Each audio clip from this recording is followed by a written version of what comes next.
So I watched Megalopolis and, you know, here's the thing. This was at one point one of my most anticipated movies of the year. An ambitious sci-fi drama, Francis Ford Coppola's passion project, an intriguing cast, Adam Driver can stop time. I'm sure you can understand why I was interested. And even with the early reviews being very mixed, mostly calling the movie crazy, I was still on board. I am all for filmmakers making ambitious projects, trying something unusual, even if the final product isn't perfect. But Megalopolis is a mess. It's a glorious mess, but it's still a mess. Here's the basic premise. A genius artist, Caesar Catalina, wants to take the city of New Rome into a utopian, idealistic future, while his opposition, Mayor Franklin Cicero, remains committed to a regressive status quo, perpetuating greed and partisan warfare. Torn between them is socialite Julia Cicero, the mayor's daughter, whose love for Caesar has divided her loyalties, forcing her to discover what she truly believes humanity deserves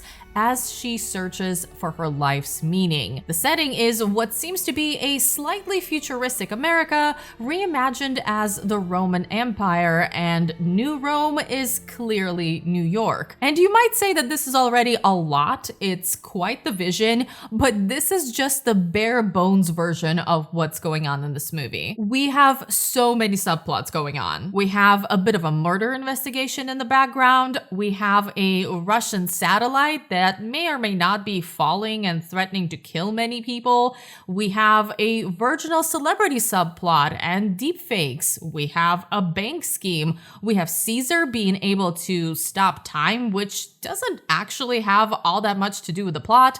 It's just its own thing. We have whatever Dustin Hoffman is doing. I'll be honest, I have no idea. I could not understand anything he was saying. So if you can tell me what his deal was, let me know in the comments. Now, Megalopolis is 2 hours and 18 minutes long, which isn't short, but because of how unfocused and chaotic it is, it feels so much longer. I swear, at one point I checked my watch, not for the first time, and there were still 40 minutes left. And then I checked it again about half an hour later, and only 10 minutes have gone by. So maybe Adam Driver does actually stop time in this one, I don't know. What's interesting is that this isn't one of those movies that feels slow because nothing happens. It's actually the opposite. You can tell Coppola has a lot to say, and he's very passionate about his opinions, but there is so much going on, so many different elements, story threads, and stylistic choices that it just doesn't come together as a film and as a narrative. It doesn't feel cohesive, and instead feels chaotic and overstuffed. At one point, Adam Driver starts reciting Hamlet's monologue, to be or not to be, in the middle of a scene. And I'm not talking about a few lines, I'm talking about the whole thing. At another point, two characters switch to Latin, and that's the dialogue that unfolds. There is a live participant element that breaks the fourth wall in a unique way, which I don't know how that's going to work in normal showings, but that was a part of the screening. The film also eventually gets very obviously political in a very current way, and while yes, the entire movie has to do with politics in general, and the thirst for power is a big part of it, there comes a point when Shia LaBeouf is unmistakably meant to be Trump, and it is very much not subtle. So that's also a part of the equation. It's a movie that feels theatrical in its presentation. I'm talking about blocking, I'm talking about the way the sets are used, the dialogue and line delivery, the way metaphor blends into reality visually. This feels like something that would almost be better as a stage play. And don't get me wrong, I love that Coppola is trying new things visually here, but this is once again something that adds to the messiness of it all. And then we have to talk about the performances, because that is a whole different roller coaster. The thing is, most of the actors feel like they are in different movies. For example, our lead, Adam Driver, is taking this very seriously and seems like he is in a philosophical art film, which is fine, even though he sometimes comes off as overly serious considering how much silliness is going on around him. Nathalie Emmanuel, who plays his love interest, Julia, is very much in a romantic drama, and her performance comes off a little too plain and not very exciting. Giancarlo Esposito is in a cutthroat political drama. Jon Voight just kind of seems like he's drunk the entire time. Jason Schwartzman, I'm pretty sure, is still in The Hunger Games. Lawrence Fishburne is a driver version of Morpheus, and he also narrates the entire movie, which feels very unnecessary. The two people who truly understood the assignment are Aubrey Plaza and Shia LaBeouf. They are the most memorable, and they seem like they had the most fun in this weird movie. Aubrey Plaza in particular was easily my favorite here. Her character's name is Wow Platinum. She is a very ambitious reporter, and whatever she was doing, whatever movie she was in, that's the movie I wanted to see. From the visual perspective, Megalopolis is also weirdly inconsistent. Are we noticing a theme here? Some of it was really beautifully shot. There were elements of the production design I really enjoyed.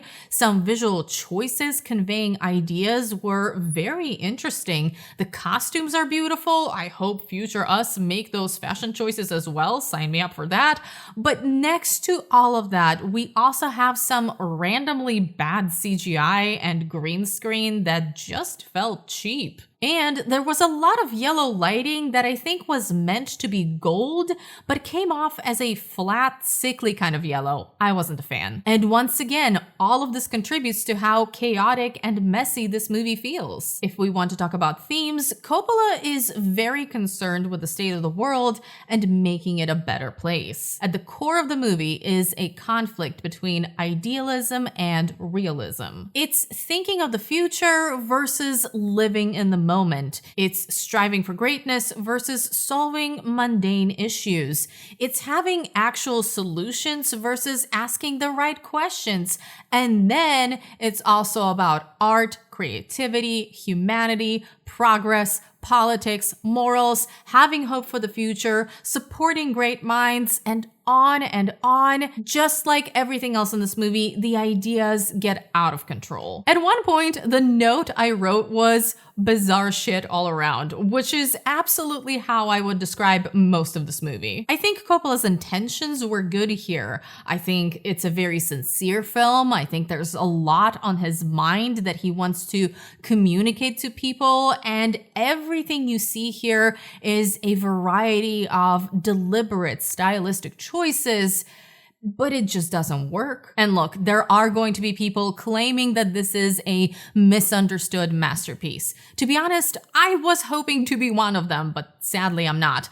And it's possible that years down the road, some alternative cut of this movie will be released, reevaluated, and maybe it will become a classic. But as of right now, in the state that it's in right now, it's not good. It's not uninteresting either. The entire time I wanted to understand it. I wanted to get to the bottom of this. I was rooting for it to come together as a film, structurally, narratively, but it didn't. And it's not like Megalopolis is incomprehensible. Sure, there are things that are disorienting and ideas you may not pick up on your first viewing, but in general, you get the main points. You get the message it's going for. Since it's a fable, it's actually not that complicated in the end, but the way it gets there is convoluted and pretty insane. Listen, I love the idea of this movie. I love that it exists. And despite everything, I have no regrets about seeing it. It was a unique experience, and it's not often that you see a mess this glorious. It also makes me sad that this movie doesn't work. I would love to see more filmmakers and studios take wild chances and actually try ambitious projects like this, but every time something like this movie fails, they are less likely to do it. So part of me wants to tell you to go support this movie, but realistically, I cannot recommend Megalopolis to most people. I think most viewers would hate it, particularly the general audience. It seems like some people are hesitant to fully criticize this movie because it's Francis Ford Coppola, the filmmaker who delivered multiple masterpieces throughout his career, and a lot of cinephiles do want to dig deeper and find something to admire about this. And I get it, no disrespect to his outstanding previous work, but I guarantee that if this exact movie was directed by an average director or someone relatively unknown, imagine someone like Neil Blomkamp directing this,